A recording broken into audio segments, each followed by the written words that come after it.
you go, right on the bumper's fine. I coasted in, but I didn't hit record. I thought I did, but I didn't. We almost made it all the way. The old girl is heavy. Good enough. Everyone's probably wondering, why am I bringing this thing in, and like all the content started right with snowmobile stuff. Well, I do a lot of performance LS based stuff in the summers and a lot of drift events and things like that.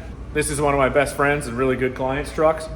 Used to be my personal truck. It's been through a bunch of motor and trans iterations and stuff. And now it's in to finally get a really beefy built Jakes performance transmission that hopefully should hold up to the power and weight of this big old hog. I'll go ahead, flip the camera around, pop the hood, and let you guys see what's under here. Hopefully everyone is enough of a motorhead to appreciate this side of the content that's gonna come out here and there. Most of it's gonna be in the spring, but I have, well, spring through summer, but I have some jobs that are lingering over late into the season, which normally I like to be strictly sled stuff from here on out, but that's just not the way it's working out this year. So there's going to be some of this kind of LS-based performance type automotive, content coming in. Hopefully you guys appreciate it and enjoy it just as much as the sled stuff. If not, definitely let me know. I can probably do something and create a second channel or something like that, but I think it'll be fine. Either way, this thing's pretty rad, so let's check it out. It's got the nice interior. These I got out of a Tahoe on eBay. Paid way too much money for them, but the color matched and they're period correct and they look sweet.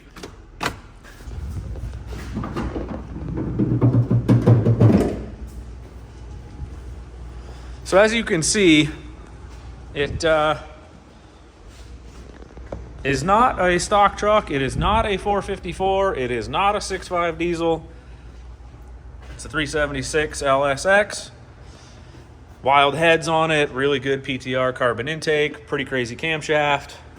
S482 from Jose at Forced Inductions. Truck made 783 running out of fuel on about, I think it was 15 pounds of boost. Since then, it's had crazy upgraded fuel system. The fuel system was pretty good to begin with, but we had a Magna fuel pump that did not support what we wanted to do. Moved on to an Aeromotive 5.0 brushless pump. Now we've got all the fuel in the world that we would need for this setup. Currently running it on 22 pounds of boost. We have not had it back to the dyno yet since, but it should be over 1,000 at the crank, but there's a lot of drivetrain loss with that big old 14 bolt that's in it. You'll see more of it as we go. I'm gonna cut to some time-lapse stuff that I had of me pulling the old trans and putting the new one in and getting the pan fitted and all that stuff. I had to get that in so that I could go ahead and get the drive shaft measurements and everything. So now that trans has to come back out so that I can now put the new converter in, then put the drive shaft in, and then wire up the D3 Transbrake and all that fun stuff. So truck is gonna be pretty gnarly. We got some general service stuff. The Hydro Boost unit is leaking a little bit. Some axle seals in the back are starting to weep. So gotta do that stuff, go through it, get it all ready for it not to be driven in the snow and all that. But that's just what happens, products, timelines, all that stuff. Just, it's motorsports. Things never go as you expect them or hope them to. So yeah, gonna be some cool footage coming of this thing.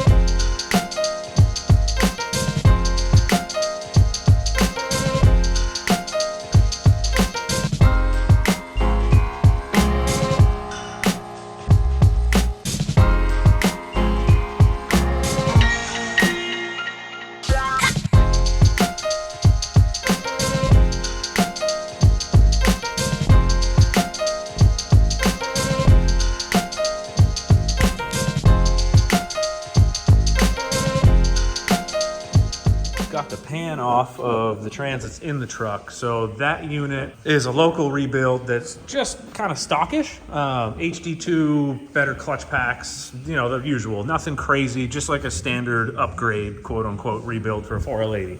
Truck weighs 5150-ish, 5160 with a driver in it and like 3/4 tank of fuel. He's got about 5,000 miles on this, I think, on this rebuild. Does not have an easy life, that's for sure. But you can see it's got some material in it. We do have some shiny pieces in here. You can see them speckling away in there. There's a couple decent chunks there. It's got some stuff in it. Not too sure what exactly went wrong. It started developing where putting it in and out of gear is super aggressive, like the converter's dragging. So I don't know if lockup solenoid started to go bad or potentially a pump issue. We're gonna get a new Circle D converter. Talked to them this morning and they got one in the queue to be built. New Jakes has to go in, measure for the drive shaft, get that on the way, and keep plugging away at the other stuff.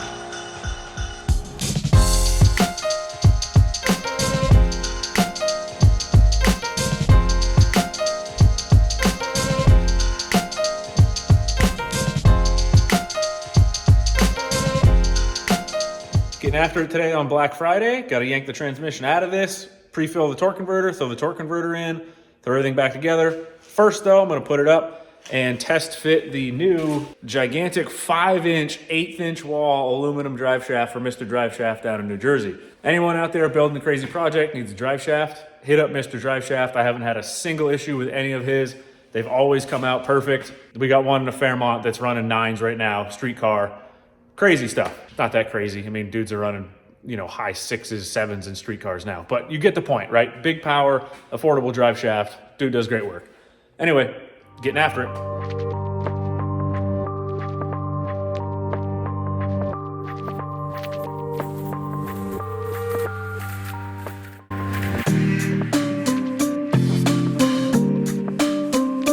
Nailed it on another one. Wow, that thing's massive though.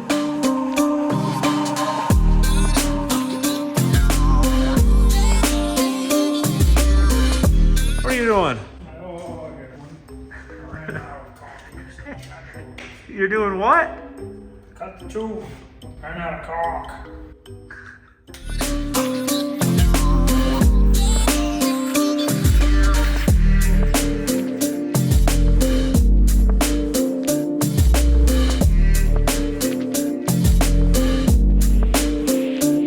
Alright, so this came with -6 AN fittings in the trans. I gotta switch these out to -8 because we're running obviously -8 bigger lines for our bigger cooler. Switching those out, you saw me check and make sure that this vent tube still had free flow through it.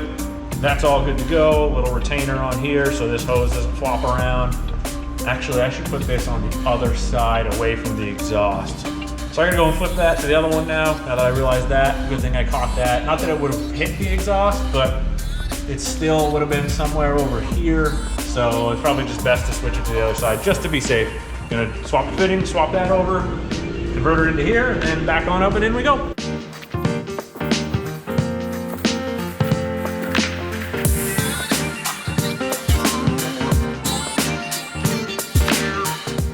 Here we've got our fresh Circle D Pro Series 258mm converter. This is a single disc. This is what Circle D recommended for a Jakes Transbrake unit. Hoping to see around a 3,600-ish RPM stall out of this thing. The previous converter was a little bit tight with the new engine and slightly bigger turbo. Just wasn't as lively and fun on the street. Hopefully this new converter, a little bit higher stall speed, is gonna kind of wake this thing back up on the street a little bit. Time will tell.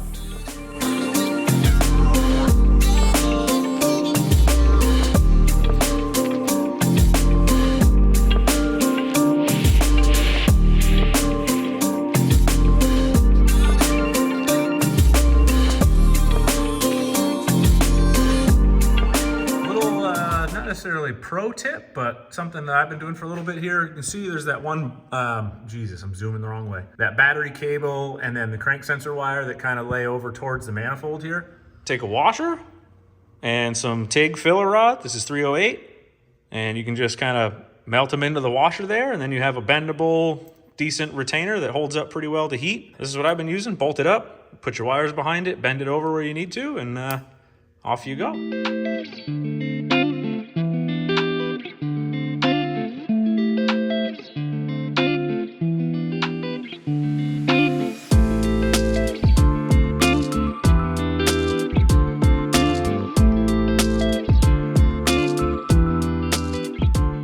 ahead and pulled the transmission pan off of this unit again to confirm the dipstick level. So you can see how far up the cross hatching goes. Your stack height, when you use a universal dipstick tube here or any type of transmission swap setup, your stack height is always going to be different. So you always want to install everything. So this is bolted in up top and the cable is in, all that stuff is done. You want to double check this to make sure that your dipstick marking level is correct.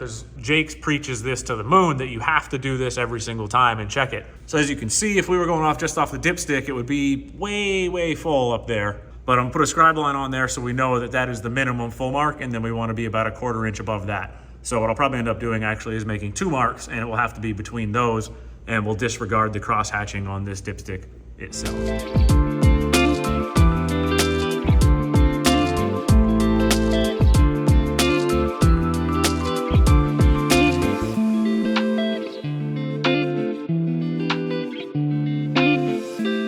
New transmission's all in, dipstick level's done, exhaust crossovers back in, pretty much everything underneath is 99% of the way there. This gigantic, like, look at this thing though. It just keeps going, dude. Anyway, 99% of the stuff under here is all set. You can kind of see crazy fuel pump and all the fuel system stuff over here. Tomorrow I gotta add the extra wire to the external wiring harness here, tie that into the Holly. I'm waiting on some buttons and a solid state relay to go ahead and wire up the actual transbrake button and the bump button and all that stuff. I have to modify the selector rod for the factory shift linkage, which goes across to here to this rod up to the column and then into the cab. The old unit had the long selector shaft and this new one has the short one. So I gotta make up something here to get the bracket back over this guy. There's another shaft that comes across from here over to the trans. And then this used to bolt here like this off of a longer shaft, so it would sit out here like that. Basically just gotta cut this off, put an extension pipe on it, re-weld this back on, make sure it's all clocked correctly. Should be relatively simple. Getting a really late start today. It's 4 p.m. Just took the morning to finally take a day to kind of do nothing and just play on the internet, do a little bit of editing. Just a little break day, you know? It's been several very busy weeks and a lot of editing and learning all that curve and everything, and just needed a morning, you know? So took the morning, got in here late. Now I'm gonna whip up this linkage, or try to whip up this linkage. Hopefully that all goes pretty good. And then I'll move on to some wiring. I think the solid state relay showed up today. I gotta go check the mailbox. I think that's here, so then I can get that wired up and get the Holly to control the transbrake, at least for the reverse function right now. So there's some tricky wiring stuff, and not even, the wiring's actually really straightforward. It's the tables and input outputs within the Holly that you can do some tricky stuff so that you don't need an extra power source or an extra relay or anything like that, so that when you go into reverse, you don't have to hold your transbrake button. You can have it all set up in the Holly so the Holly controls everything, so you still go into reverse just like normal and it backs up and everything like that. You don't have to hold your transbrake button. Should be a really slick setup that should have some safeties and stuff. Slightly tripping over my words here, so I'm gonna go ahead and get to work.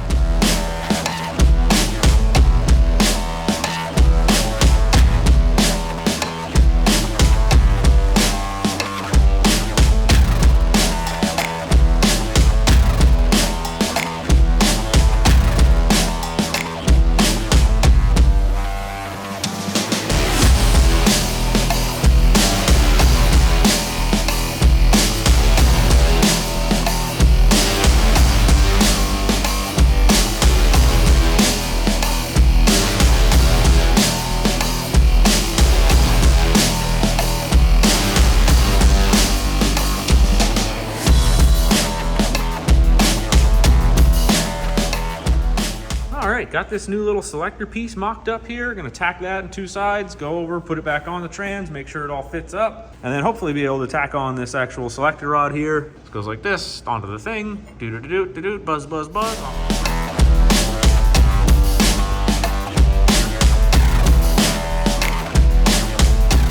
So while that little cam piece I just welded up, or tacked up rather, is cooling off, I'm gonna go ahead and try to zip tie this in where it needs to sit. This is maximum all the way in, maximum depth. I'm gonna try to bring it out a little bit. Hopefully this can kind of, this zip tie here can kind of hold this close so that I can mark this piece onto there when that all comes together. If I can just eliminate having to push this in, that will help me quite a bit.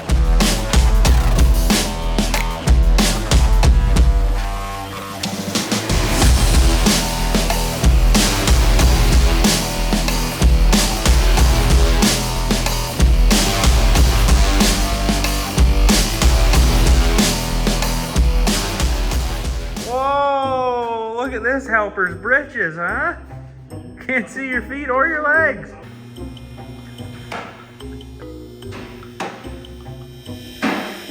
Radio doesn't work. Got my helper up in the truck to run this through. It's just tacked up right now. Hopefully, shouldn't break off, but you never know, maybe. Okay, try reverse again. Reverse. Oh, sure, perfect. Okay, go down neutral. Go back to reverse. Okay, neutral and then drive. Beautiful. That's actually really good. It's better than it was before. Go down one more, D3. All right, it's starting to hit on that stuff. Okay. All right, I relocated this brake line farther over under the cab. Same with the wiring that's zip tied to it to get more clearance here. Beautiful. Now we got the clearance up there. Let's move that brake line and the wiring over a little bit more under the cab, and we are good to go.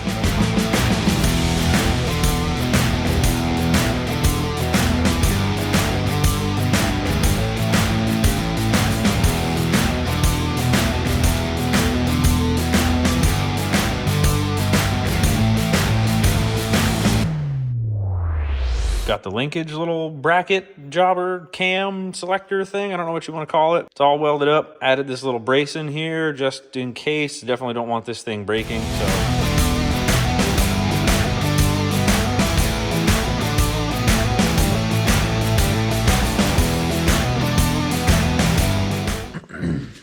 All right, got my connector. Ow! Damn it.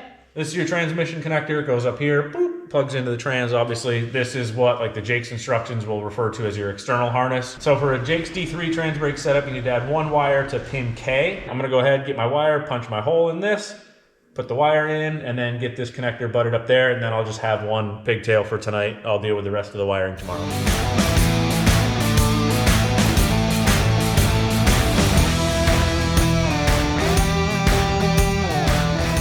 Probably going to be some people asking or wondering or thinking to themselves, why the hell are we running one of these like flex style couplers on here? Long story short, back when this truck was on a regular 411 GM ECU, the knock sensors were all hooked up. I had a bellows in there, but it didn't have enough free play in it, so it ended up creating a bunch of false knock as that was kind of rattling around in there. Now, this probably should go back to a bellows style that we're on a Terminator and we're not utilizing knock sensors anymore. At some point, this thing will need another iteration of something, whether we change the engine again or the turbo package, or even just redo all the piping and try to get this to flow a little better.